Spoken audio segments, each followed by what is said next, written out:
ಎಲ್ರಿಗೂ ನಮಸ್ಕಾರ. ಇವತ್ತು ಗೆಟ್ ರೆಡಿ ವಿತ್ ಮೀ ಮಾಡ್ತಾ ಇದೀನಿ ಅಂಡ್ ಜೊತೆಗೆ ಶಾಪಿಂಗ್ ಹೋಗ್ತಾ ಇದೀನಿ.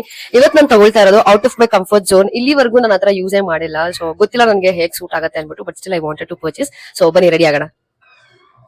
ವಿಡಿಯೋ ಕ್ವಾಲಿಟಿ ಚೆನ್ನಾಗಿಲ್ಲ ಬಿಕಾಸ್ ಕತ್ಲೆ ಆಗೋ ಟೈಮಲ್ಲಿ ರೆಡಿ ಆಗ್ತಾ ಇದೀನಿ, so don't mind. First blush apply ಮಾಡೋಣ. Kajal is always my comfort zone. ಸ್ವಲ್ಪ ಮಸ್ಕಾರ. ಇಲ್ಲಿಂದ ವಾಯ್ಸ್ ಓವರ್ ಕೊಡ್ತೀನಿ. ಲಿಪ್ಸ್ಟಿಕ್ ಅಪ್ಲೈ ಮಾಡಿದೆ ಆ್ಯಂಡ್ ಸ್ವಲ್ಪ ಹೇರ್ನ ಸ್ಟ್ರೈಟ್ನಿಂಗ್ ಮಾಡಿಕೊಂಡೆ. ಅದಾದಮೇಲೆ ಸ್ವಲ್ಪ ಪರ್ಫ್ಯೂಮ್ ಮಾಡ್ಕೊಂಡು ಹೊರಟೆ. ಫುಲ್ ಟ್ರಾಫಿಕ್ ಇತ್ತು ಆ್ಯಂಡ್ ಈ ಟಾಪ್ ಹಾಕೊಂಡು ಹೋಗಿದ್ದೆ, ಬಟ್ ಆರ್ ಪಿ ಬೇಡ ಅದು ಅಂದ್ಬಿಟ್ಟು ಒಂದು ಟೀ ಶರ್ಟ್ ತಂದಿದ್ಲು, ಅದನ್ನು ಕೊಟ್ಟಲು ನನಗೆ ಪ್ಲೇ ಬಟನ್ ಸಿಕ್ಕಿದ್ದಕ್ಕೆ ಆರ್ ಪಿ ಮತ್ತು ಚಿನ್ನಿ ಇಬ್ಬರು ಸೆಲೆಬ್ರೇಟ್ ಮಾಡಿದ್ರು. ನನ್ನ ಸ್ಮೂರಿಗೆ ಕರ್ಕೊಂಡು ಹೋಗಿದ್ರು and I was so happy. ಗೊತ್ತಾ, ತುಂಬ ಚೆನ್ನಾಗಿತ್ತು ತಿನ್ನೋದಕ್ಕೆ. ಆ್ಯಂಡ್ ವಾಶ್ರೂಮಿಗೆ ಹೋಗಿದ್ದೆ. ಆವಾಗ ಇದೊಂದು ಕೋಟ್ ನೋಡಿದೆ, ಹೂ ರೂಲ್ಸ್ ದ ವರ್ಲ್ಡ್ ಗರ್ಲ್ಸ್ ಅಂತ ಇತ್ತು. ನಾನ್ಸೆನ್ಸ್ ಅಂತ ಅನ್ನಿಸ್ತು ನನಗೆ. Definitely not. ಆ್ಯಂಡ್ ನಾನು ಏನು ತೊಗೊಳ್ಬೇಕು ಅಂತ ಅಂದ್ಕೊಂಡಿದ್ದೆ, ಅದು ನನಗೆ ಸಿಗಲಿಲ್ಲ. ತುಂಬ ಬೇಜಾರಾಯಿತು. ಬರೀ ಹೋಗಿ ಮಜಾ ಮಾಡ್ಕೊಂಡು ಬಂದೆ. ಬಟ್ ಮತ್ತೆ ಡೆಫಿನೆಟ್ಲಿ ಹೋಗಿ ತೊಗೊಳ್ತೀನಿ. ಓಕೆ, ಬಾಯ್.